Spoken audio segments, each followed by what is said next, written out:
यह वीडियो आपकी मैथ्स की समस्या को दूर करेगा। मैथ्स में अब टाइम नहीं है और ज़्यादा कुछ पढ़ने की ज़रूरत भी नहीं है। जो मैं बता रहा हूँ उतना करके चले जाओ, मैथ्स में आपका अच्छा स्कोर हो जाएगा। चलो चैप्टर 1 से शुरू करते हैं और लास्ट तक हम जाएंगे। हर एक चैप्टर से इम्पोर्टेंट क्वेश्चन बता रहा हूँ, ठीक है। सभी को अभी सॉल्व करना है, नहीं होगा तो कमेंट करना है वीडियो में आके। जो क्वेश्चन नहीं सॉल्व होगा वो हम सॉल्व करके यहाँ देंगे आपको, ठीक है। चलिए, पहला क्वेश्चन होगा कि यूक्लिड विभाजन की मदद से HCF निकाले। वेरी इंपॉर्टेंट, ठीक है, सबसे पहला। दूसरा, अभाज्य गुणनखंड विधि से LCM HCF निकाले, ये भी इंपॉर्टेंट है। तीसरा, HCF अगर दिया हो दो संख्या का तो LCM कैसे निकाले, तो उसके लिए देखिए इस फार्मूला का यूज करेंगे, ठीक है। आगे सिद्ध करें कि √2, √3, √5 सब एक ही तरह बनता है कि अपरिमेय संख्या, ठीक है। ऑब्जेक्टिव में एक महत्वपूर्ण क्वेश्चन बन रहा है कि कौन संख्या शांत है और कौन अशांत है, ठीक है। उसके बाद अब आपका सत्यापन करने वाला सवाल हो जाता है कि इस तरह का अगर सवाल दिया हुआ है इसको सॉल्व करें और सॉल्व करके गुणांक और शून्याङ्क के बीच संबंध का सत्यापन करें कि अल्फा प्लस बीटा बराबर माइनस बीटा बटा ए और अल्फा इंटू बीटा बराबर सी बाई ए, ये सत्यापन वेरी इंपॉर्टेंट है। उसके बाद एक सवाल बन जाता है आपका कि अगर आपको अल्फा और बीटा दिया है तो उस अल्फा और बीटा से हम बहुपद कैसे निकालते हैं, वेरी इंपॉर्टेंट सवाल।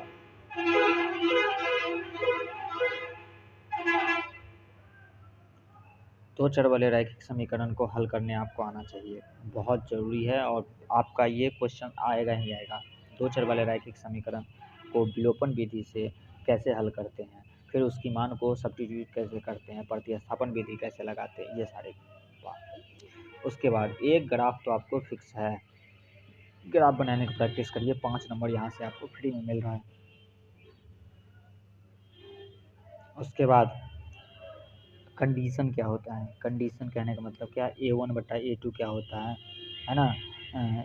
जब मान लो तीनों दो बराबर होता है, A1 बटा A2 बराबर B1 बटा B2 बराबर नहीं है C1 तो ये क्या होता है, ये बहुत इंपॉर्टेंट है ना। उसके बाद एक क्वेश्चन यहाँ से आपका बनेगा कि भाई कि द्विघात समीकरण है या नहीं है, ये बताइए, द्विघात समीकरण है या नहीं, ठीक है।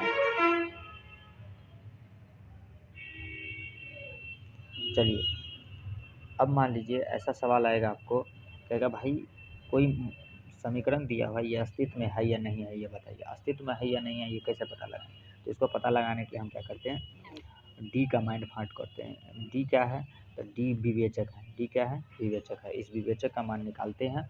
अगर ये मान 0 से या तो छोटा होगा या 0 से बड़ा होगा, 0 से छोटा होगा या 0 के बराबर होगा। इस तीन स्थिति में तीन चीज़ें संभव हो जाता है। देख लीजिए यहाँ पर एक स्थिति ये, एक स्थिति ये, एक स्थिति ये। इस तीनों में से इस तरह का कंडीशन हम देते हैं, ठीक है। चलिए, सवाल देखिए, मैं आपको नहीं बता रहा हूँ, सिर्फ आंसर तो बनाया है, आपको सिर्फ सवाल दिखा रहा हूँ कि किस टाइप का सवाल आपको प्रैक्टिस करनी है और करके जानी है, तो एग्ज़ाम में आपको सवाल नहीं छूटेगा। सोल्यूशन का जहाँ तक बात करें तो बहुत सारे सोल्यूशन मैंने पहले से करवा चुका है, और अगर आपको जिस प्रॉब्लम में दिक्कत होता है, जिस टाइप के सवाल में दिक्कत होता है, आप कमेंट में लिखिए, मैं उस चैप्टर से उस सवाल में, है ना। जैसे मान लीजिए यहाँ पर लिखा हुआ है लेसन 5, और लेसन 5 का मान लीजिए हम सवाल बात कर रहे हैं 4, तो ये लिखिए लेसन 5 के सवाल नंबर 4, इसका सोल्यूशन सर हमको दे दीजिए, तो हम आपको आपके कमेंट में एक लिंक देंगे और उस लिंक पर जाइएगा तो आपको उसका वीडियो मिल जाएगा, ठीक है। ठीक, सोल्यूशन कराएंगे, फिर बहुत ज़्यादा लंबा, और सारा प्रॉब्लम का सोल्यूशन एक ही साथ करवाना पॉसिबल भी नहीं है ना। तो पहले क्वेश्चन देख लीजिए, नहीं बनेगा तो जो जिसका नहीं बनेगा हम उसका सोल्यूशन करवाएंगे, ठीक है। बहुत इंपॉर्टेंट सवाल है। एक होता है AP ज्ञात करना है। AP ज्ञात करना में क्या होता है, AD दिया होगा तो उससे क्या होगा, हम AP निकालेंगे, अगला 4 पद निकालेंगे, ठीक है। और इसी में एक सवाल होता है कि AP में है या अथवा नहीं है, ये पता लगाना, वेरी इंपॉर्टेंट। अगला सवाल है कि अगर कोई AP है तो इस AP का 10वां पद निकालें। AP में पहला पद दिया है और दूसरा दिया है, तीसरा दिया है, तो करें 10वां निकालें, तो क्या करेंगे, पहले D निकालेंगे, ये तो पहले से दिया हुआ है, D निकालेंगे और फिर 10वां पद निकालेंगे, ठीक है। चलिए, अब एक सवाल ऐसा होगा कि AP का ये 5वां पद है और ये तीसरा पद है, तो ये उतना इम्पोर्टेंट नहीं है लेकिन है, ठीक है। एक इस टाइप का सवाल भी इम्पोर्टेंट बन जाता है कि 2 अंकों वाली संख्या 3 से कितनी संख्या है ऐसी 2 अंक वाली जो विभाज्य है ना। तो ये सवाल को हो सके तो थोड़ा देख लीजिएगा, उतना इम्पोर्टेंट ये है नहीं। एक एपी है, इस एपी में अगर मान लीजिए अंतिम से 20वां पद क्या है निकालने के लिए, तो अंतिम पद दे दिया है तो अंतिम से 20वां पद, ये सवाल इम्पोर्टेंट बन रहा है, ठीक है, वेरी वेरी इंपॉर्टेंट है, ठीक है, इस पर थोड़ा देख लीजिएगा, ध्यान रख लीजिएगा, ठीक है। अब इस प्रकार से आपको कोई समीकरण एपी दे दे प्लस में दे दे एपी, तो कहेगा कि इस एपी का क्या करें हम, तो योग निकालें। तो योग निकालने के लिए हम कौन सा फार्मूला यूज़ करते हैं, तो हम सबसे पहले तो यहाँ पर हम एन फाइंड आउट करते हैं कि इसमें नंबर ऑफ टर्म कितनी है। नंबर ऑफ टर्म जब निकल जाता है तब हम यहाँ पर एन पदों का योग वाला एक फार्मूला लगाते हैं, है ना। कौन सा फार्मूला लगाते हैं, तो ये वाला फार्मूला लगाते हैं, ठीक है, ठीक है। उसके बाद फिर से वही है योग वाला सवाल, है ना, योग वाला एक सवाल आ सकता है, वेरी इंपॉर्टेंट, ठीक है। अच्छा, इसके बाद इस चैप्टर से एक सवाल बन सकता है कि इस बीच दूरी निकाले। दूरी पूछे या ना पूछे, ऑब्जेक्टिव में वैसे पूछने की संभावना है कि 2 बिंदु दे देगा और 2 बिंदु के बीच, ये दोनों बिंदु के बीच दूरी निकाले। यानी तो आपसे ये पूछ सकता है कि भाई मूल बिंदु से दूरी निकाले, या फिर 2 बिंदुओं के बीच की मध्य बिंदु निकाले, है ना। तो ये सवाल तो हो, लेकिन इसमें मेन सबसे ज़्यादा इंपॉर्टेंट सवाल कौन सा है, ये वाला।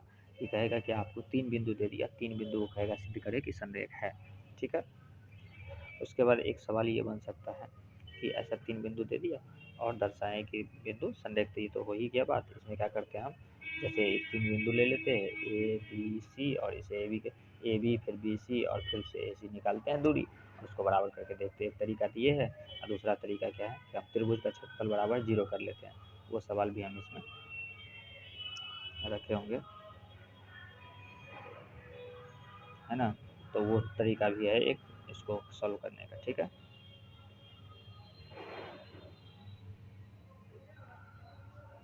देखिए बोल रहे थे मध्य बिंदु वाला सवाल एक इम्पोर्टेंट है, ठीक है, ठीक। एक सवाल ये है कि समदूरस्थ वाला, ये सवाल भी बहुत ज़्यादा इम्पोर्टेंट है, ठीक है, वेरी वेरी इंपॉर्टेंट। कि अगर कहेगा कि एक्स अक्ष का कोई वह बिंदु ज्ञात करे जो इतना से समदूरस्थ है, मतलब 2 बिंदु है, पहला तो आपको बोल दिया क्या कि एक्स अक्ष है, दूसरा बोला है पहला बिंदु ही है, दूसरा बिंदु ही है, तो इन दोनों बिंदु से एक्स अक्ष का वो बिंदु समदूरस्थ है, तो बताइए वो बिंदु कौन सा होगा। हमने इसमें एक्स का एक वैल्यू निकलता है, एक्स का जो वैल्यू रहता है तो वही एक्स अक्ष का बिंदु बनता है। कैसे बनता है, एक्स अक्ष में तो कोई एक्स का मान ये वाला हो गया, और बाकी एक्स अक्ष पर तो वाई तो 0 ही होता है, तो ये हो जाएगा -7,0, ऐसा, ठीक है। तो ये हो गई आपकी बात, ठीक है। ये मध्य बिंदु वाला सवाल जो भी बात कर रहे थे, वेरी वेरी इंपॉर्टेंट है ना।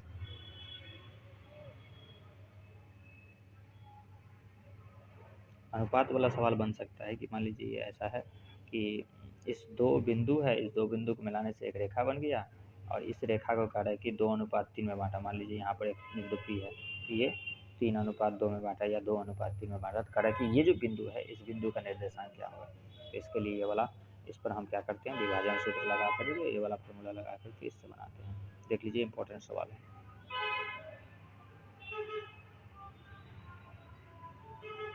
अगर हम ट्रायंगल में बात करें तो ट्रायंगल में इस प्रकार का बेसिक क्वेश्चन एक है, लेकिन शुरुआत यहीं से का होगा, क्योंकि ये क्वेश्चन नहीं आएगा तो आपको आगे नहीं हो सकता। इसमें कह रहे कि साइन थीटा बराबर इतना है तो कॉस थीटा का मान ज्ञात करें, ठीक है। तो ये बेसिक हो गया। तो इसमें क्या करते हैं हम, सबसे पहले पाइथागोरस प्रमेय में लगा करके जो 2 नहीं दिया, 2 में से तीसरा नहीं दिया रहता है उसको फाइंड आउट करते हैं, उसके बाद जो करना होता है निकाल लेते हैं ना। उसके बाद यही सवाल है, इसमें क्या रहा है साइन थीटा कॉस थीटा 2 निकालना है, ठीक है। एक स्टैंडर्ड टाइप का सवाल है, ये थोड़ा सा दिखने में कैसा रहेगा, तो इसको हम क्या करते हैं, इसको पलटी मारते हैं तो ये कुछ ऐसा हो जाता है, फिर से ऊपर वाला की तरह हो जाता है, फिर से हम तरीके से सॉल्व कर लेते हैं। ये सवाल एक इम्पॉर्टेंट है, इस तरह का सवाल तो सिद्ध करने वाला फिक्स कर लीजिए, यहाँ से बहुत सवाल आएगा, ठीक है। तो ये सब सवाल जो है ना त्रिकोणमिति में, एक सवाल ये वाला फिक्स है, वेरी वेरी इंपॉर्टेंट, ठीक है। एक सवाल ये रहेगा ही रहेगा, चाहे वो रहे या नहीं तो चाहे ये रहे, दोनों में से कोई एक रहेगा, ठीक है, ठीक है। देखिए एक सवाल ये बहुत इंपॉर्टेंट बन रहा है, ये वाला सवाल है ना, ये सवाल बहुत इंपॉर्टेंट बन रहा है, तो इसका ध्यान रखें। इसमें आपको कहेगा थीटा निकाले, मतलब कोण निकाले, है ना। तो इसमें जैसे तो हम इसको इस प्रकार से सॉल्व करते हैं, ठीक है। इस टाइप का सवाल तो ऑब्जेक्टिव में आपका फिक्स है, या तो इस टाइप का रहेगा या नहीं तो इस टाइप का रहेगा, है ना। यानी तो इस टाइप का रहेगा। सवाल वेरी वेरी इंपॉर्टेंट है, रहेगा ही रहेगा, नहीं आने का कोई सवाल नहीं है।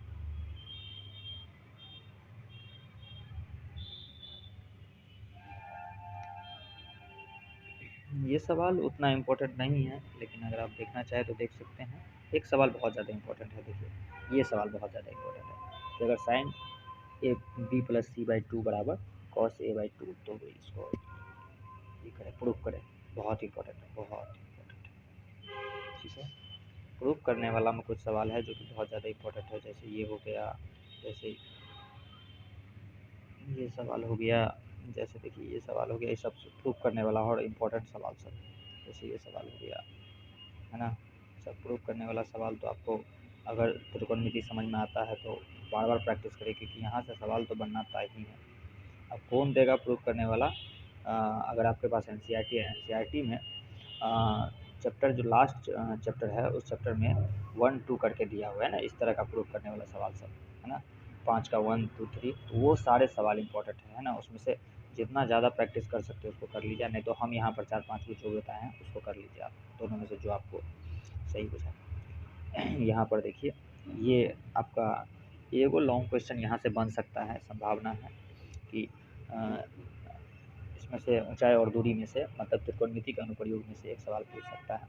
तो इस तरह का सवाल पूछ सकता है, यानी तो इसमें इस तरह का सवाल। एक दूसरा अगर बात करें तो ये एक सवाल बात की, एक पेड़ वाला सवाल जो है ना वो बहुत ज़्यादा इम्पोर्टेंट बन रहा है, हाइट एंड डिस्टेंस से। एक पेड़ वाला सवाल है ना, तो कह रहे हैं कि एक पेड़ जो है ना वो कहीं से टूट जाता है, तो ये बहुत ज़्यादा इंपॉर्टेंट है। एक दो क्वेश्चन और इसमें से आप प्रैक्टिस कर लीजिएगा, ठीक है।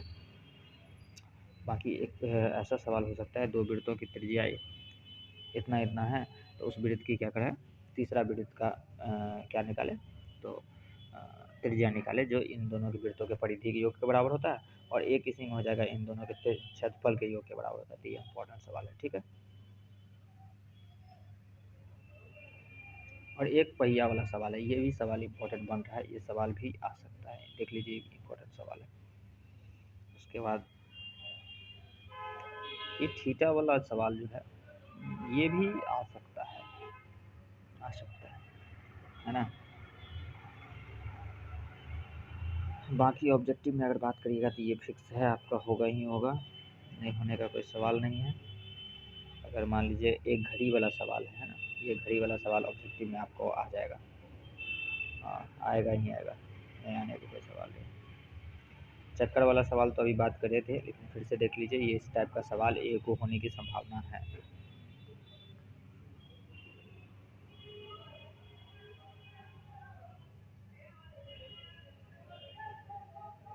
यहाँ से आपका एक सवाल तो इस तरह का होगा, माध्यिका, माध्यक या बहुलक वाला, इस टाइप का सवाल पूछेगा, है ना।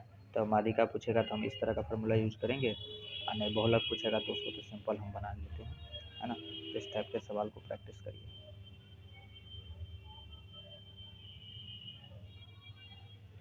एक ये वाला फार्मूला है, इसको याद रखिएगा क्योंकि यहाँ से सवाल बन सकता है। कुछ इस प्रकार से सवाल आपका दे सकता है, ये सब सवाल भी इम्पोर्टेंट बन रहा है। छोटी छोटी चीज़ है लेकिन यहाँ से आपका ऑब्जेक्टिव सॉल्व होगा, बहुत इम्पोर्टेंट है। ये थोड़ी सी बात है, इसको देखना चाहे बाद में देख लीजिएगा, लेकिन पहले जो ऊपर बताएं वो सब इम्पोर्टेंट है। जैसे एक सवाल ये वेरी वेरी इंपॉर्टेंट लगा लीजिए, बहुत ज़्यादा जो भी है सवाल, ठीक है। या फिर ये वाला का है ना। ये सब सवाल में कुछ सवाल इम्पोर्टेंट तो